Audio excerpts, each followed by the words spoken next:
pues seguimos. El 20 de julio del año 2019 se cumplía el 50 aniversario de la llegada del ser humano a la Luna, a pesar de que alguno ha comentado que no creía en la efeméride, ¿no? Y bueno, para conmemorar esa efeméride, ese hito en la humanidad, pues me pareció interesante convocar un certamen de relato de ciencia ficción, precisamente con este tema, ¿no?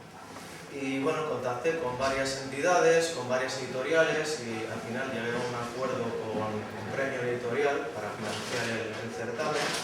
Y fruto de ello fueron 8 historias finalistas, entre las casi un centenar de relatos que nos tocaron. Esas 8 historias están incluidas en este libro, Efeméride, que es el título del relato ganador. Pero cualquiera de esas 8 historias podían haber sido ganadoras, porque la calidad de las mismas pues realmente fue inesperada y fue muy alta, ¿no? Y bueno, la pandemia, el libro se editó en el año 2020, pero la pandemia no nos hizo posible presentar este libro en la jornada de la Terbi. Y ahora, bueno, pues brevemente lo estoy presentando ahora, y además tenemos la oportunidad de charlar con uno de los autores finalistas que nos va a hablar de su historia y del entorno en el que gira su historia. Nada más. Buenas. Bueno, mi charla es esto. Una roja, ¿pudo la Unión Soviética llegar a la Luna? Básicamente, lo que se trata es de hablar si esto pudo ser posible. Para ello, vamos a ponernos un poco en contexto. Entre 1957 y 1962, la superioridad de la Unión Soviética en el espacio es indiscutible. En el 57, el Sputnik 1, después el Sputnik 2, en el 61 el Vostok que lanzó Yuri Gagarin, en el 62 Valentina Tereshkova, y bueno, mientras la Unión Soviética triunfaba en el espacio, Estados Unidos la verdad es que no conseguía hacer gran cosa. El pistoletazo de salida para Estados Unidos fue el despegue de Gagarin. Ya para ellos, en ese punto la humillación fue insoportable, y fue cuando Kennedy anunció que irían a la Luna. Pero bueno, antes de nada, ¿por qué la Unión Soviética tuvo toda esa potencia al principio? Bien, todo comienza en 1953. No hace mucho que ha terminado la Segunda Guerra Mundial, los americanos tienen una bomba nuclear, han conseguido a Werner von Braun, el creador de las V2 alemanas, es decir, tienen bombas nucleares y misiles balísticos. La combinación pues, es como cacahuetes y cerveza. La Unión Soviética en ese momento no tiene nada, pero tiene científicos muy buenos. Entonces, en 1953, en Moscú, se reúne el Politburó con Sájarov. Sájarov es el responsable del programa nuclear soviético. Y, bueno, básicamente le preguntan cuánto pesaría una bomba nuclear. Sájarov no tiene todavía un gran conocimiento, vamos, están trabajando en ello y hacen estimación, 5 toneladas y media.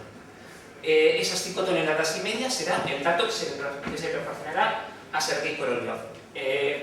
Fijaos en este tío que es importante. Korolev empieza a trabajar sobre ello, creando un misil balístico capaz de lanzar desde Rusia hasta Estados Unidos un cuerpo de 5 toneladas y media. Bien, al final la bomba nuclear no fue tan pesada, fue cosa de tonelada y media, así que la Unión Soviética se encontró con un misil absolutamente desproporcionado, el R-7 Semyorka. Es un misil de 2 etapas, una primera etapa formada por 4 impulsores y una etapa central. Como ya digo, está totalmente desproporcionado. Entonces, ¿qué haces cuando tienes un misil de 2 etapas capaz de poner 5 toneladas en el espacio?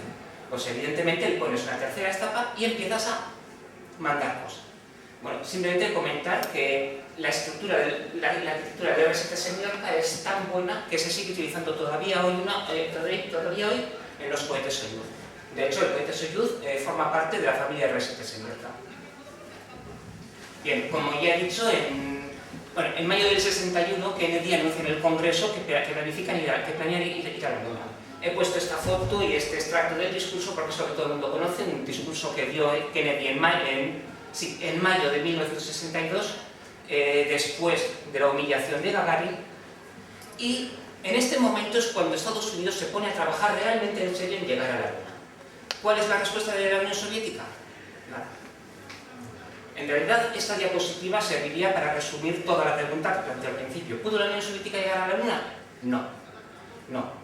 El coste total del programa Apolo hasta 1969 es de aproximadamente de 20 a 25.000 millones de dólares.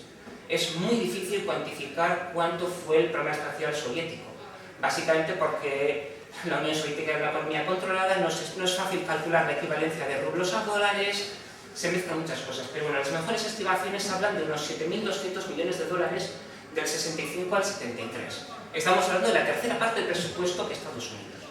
Con este presupuesto la Unión Soviética no podía ir a la Luna, pero es que encima lo hicieron mal. Bien, digamos que hay tres arquitecturas básicas para ir a la Luna. El ascenso directo, acoplamiento en órbita terrestre, se lanzarían varios cohetes, se acoplaría la nave en órbita terrestre y se mandaría a la Luna. O el acoplamiento en órbita lunar, que fue la arquitectura utilizada por Estados Unidos. En 1961, Korolev, el responsable del programa espacial soviético, apuesta por el acoplamiento en órbita terrestre. Pero todavía no hay nada especial, no hay una política de trabajo realmente estructurada. ¿Qué es lo que tiene la Unión Soviética en el 62? Pues tiene diseños, solo tiene diseños. Por una parte, el lanzador N1, que vendría a ser un poco el equivalente al Saturno V americano, y la cápsula Soyuz. La cápsula Soyuz sería absolutamente exitosa, de hecho, todavía está en funcionamiento, no el diseño original, por supuesto, pero el N1 fue un fracaso. Bueno, ya veremos. El N1, como ya he dicho, es un cohete más o menos equivalente al Saturno V americano, pero tenía muchos problemas. Bueno, básicamente la Unión Soviética realizaba sus lanzamientos desde Baikonur. Baikonur está en el culo del mundo, está en Kazajistán, perdido de todo. No había instalaciones industriales lo suficientemente potentes como para crear un lanzador con las necesidades que tenían. Además, por temas de la posición de Baikonur, la latitud es muy alta y encima tenían que evitar sobrevolar espacio chino. Todo esto pesaba muy en contra del lanzador soviético. Las primeras versiones, en teoría, habían lanzado unas 75 toneladas a órbita baja terrestre y en el mejor de los casos 97 toneladas. Comparados con las 110 toneladas del Saturno, pues se quedaban muy cortos. Pero el principal problema del Saturno V era la propulsión. Fijaos en los cohetes, en los motores. Hay un montón de ellos, ahora lo explico por qué. En esta época, la Unión Soviética, el programa espacial soviético está dividido en varias oficinas. Como ya he dicho, Sergei Korolev maneja la OKB-1, que es la oficina principal. En la OKB 456 está Valentin Glushko. La relación entre Korolev y Glushko era decir que era tirante, es un eufemismo. En los años 30, Glushko denunció a Korolev durante las purgas de Stalin y Korolev acabó pasando varios años en un gulag. Se odiaban. Glushko estaba trabajando entonces en motores hiperbólicos, motores basados en hidracina.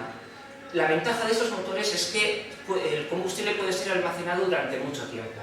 Es una ventaja muy buena si hablamos de misiles, que es en lo que estaba trabajando Glushko, pero no tiene la eficiencia necesaria para lo que Korolev necesitaba. ¿Qué hizo Korolev? Recurrir a Kuznetsov, de la OKB 276. ¿Veis? Ya estamos mezclando tres oficinas de diseño distintas. Recordemos, estamos en el 62, Estados Unidos ya está en marcha, la NASA está trabajando a destajo en un único programa espacial, el Apolo, con una arquitectura perfectamente definida, y la Unión Soviética lo que tiene es rencillas, distintas oficinas, no tienen un esfuerzo coordinado. Bien, Korolev recurre a Kuznetsov y a un motor de heterolox, de queroseno y oxígeno líquido.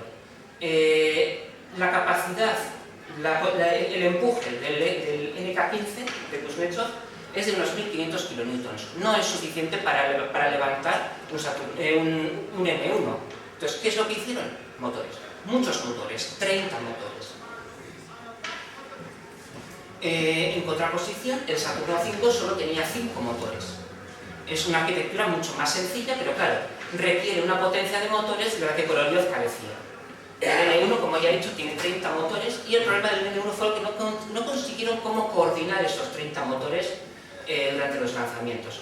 Irónicamente, el Starship, que está trabajando en la empresa SpaceX, tiene 27 motores y parece que sí acabará funcionando. Pero bueno, la tecnología actual evidentemente no es la tecnología que había hace 50 años.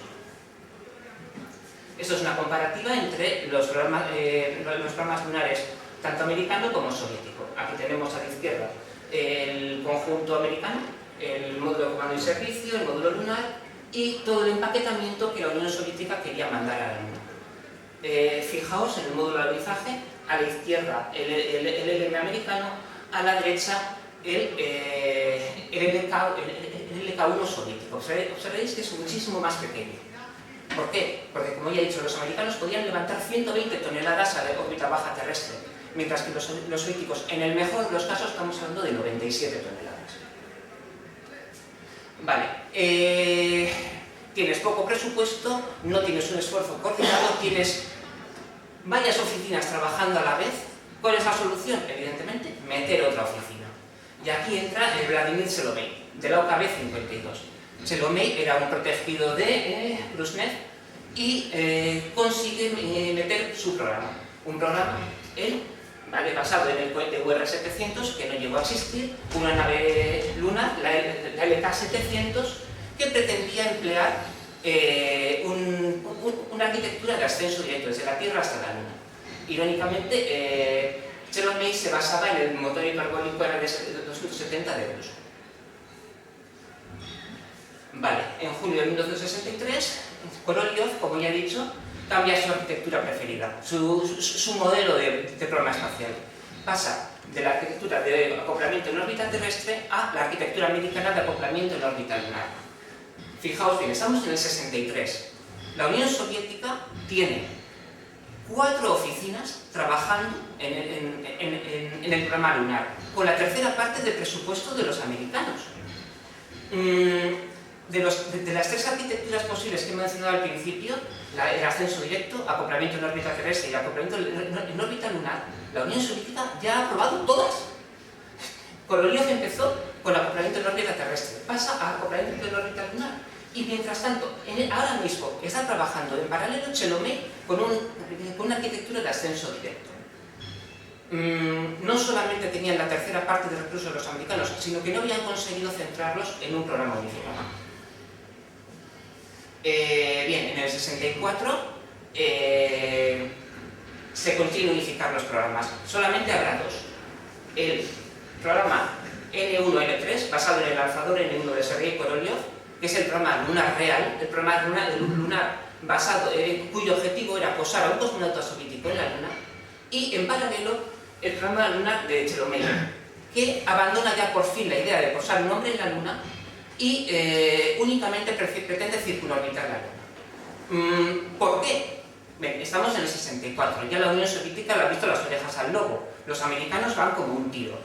La Unión Soviética no tiene nada claro que vaya a ser capaz de posar a un hombre en la Luna.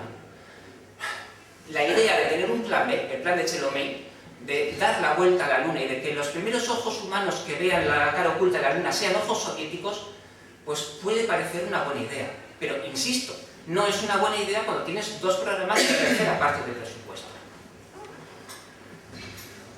Para complicar las cosas, en el 66 muere Korolev. Korolev, ya os he dicho que es un tío muy importante, es el líder del programa espacial soviético. Se le llamaba el ingeniero jefe. Su importancia era tal que su mera existencia era secreto militar. En Occidente no se conocía de la existencia de Korolev, era un secreto. Todos los papeles soviéticos hablaban de él como del ingeniero jefe. Su capacidad, su capacidad de llevar adelante el programa era tal que cuando la inteligencia americana recibía papeles acerca del trabajo del ingeniero jefe, pensaban que era un equipo de ingenieros. No les cabía en la cabeza que el trabajo de Korolev pudiera ser llevado a cabo por un solo hombre. En el 66, Korolev muere y evidentemente el programa lunar soviético queda totalmente descabezado. Vasily Mishin recoge el testigo, es el segundo de Korolev, es el que se hace cargo de la OKB-1, pero no tiene ni los contactos ni la capacidad de Korolev de dirigir a las personas. El programa lunar soviético ahora mismo está descabezado. En el 69, bueno, antes de esto, en el 68, los americanos han llegado a orbitar la Luna en misión Apolo 8. La misión Apolo 8 circunorbita la Luna. Quienes primero ven la cara oculta de la Luna son americanos, entonces se abandona el programa de Chelomey, pero continúa adelante el de Korolev. Ahora bien, sin Korolev las cosas no avanzan. En el 69 comienzan los primeros despegues del lanzador N1. Se llegan a lanzar 4 N1s, ninguno consigue elevarse. La máxima elevación que consiguieron, quiero recordar que fueron unos 15 kilómetros hasta que reventó la primera etapa. Bien, este programa, pues ya en el 69 los americanos llegan a la Luna, no tienen ningún sentido, no van a ganar, continúa por inercia, como ya digo, entre el 69 y el 72 se realizan 4 lanzamientos de N1, ninguno de ellos es exitoso, y en el 74 el programa es finalmente cancelado. Bien, todo esto no lo hemos sabido hasta no hace tanto. ¿Por qué? La Unión Soviética era un país muy opaco. Nunca reconocieron que tuvieran un programa lunar. Cuando los americanos ganaron y ellos decidieron abandonar el programa, ¿qué es lo que hicieron? Quemar papeles. Quemaron todos sus papeles, los archivos, y fingieron que jamás había tenido lugar. Hoy en día, a partir de algunos documentos que han sobrevivido y maquetas de ingeniería, hemos podido reconstruir buena parte de la historia. Pero el hecho es que el final de la carrera espacial fue el final exitoso de Estados Unidos. Los americanos llegaron a la Luna y los soviéticos lo único que han podido hacer es triunfar en la ficción. Esto es lo que quiero decir.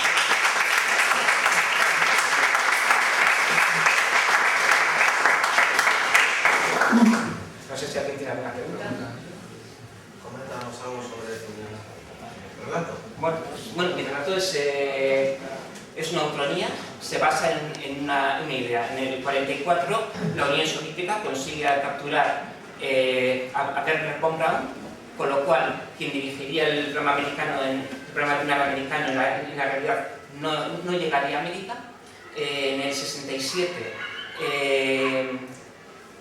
Leonov sería el primer humano en pisar la Luna, y entonces Kennedy lanza su discurso "We choose to go to Mars", y es una ucronía en la cual los americanos, del mismo modo que vencieron a los rusos en la Luna, vencen a los rusos pisando Marte. Pero bueno, digamos que por hacerlo de forma precipitada, el programa americano no tiene continuidad, y es la historia de una de las ingenieros que trabajan en ese programa. Muy bien.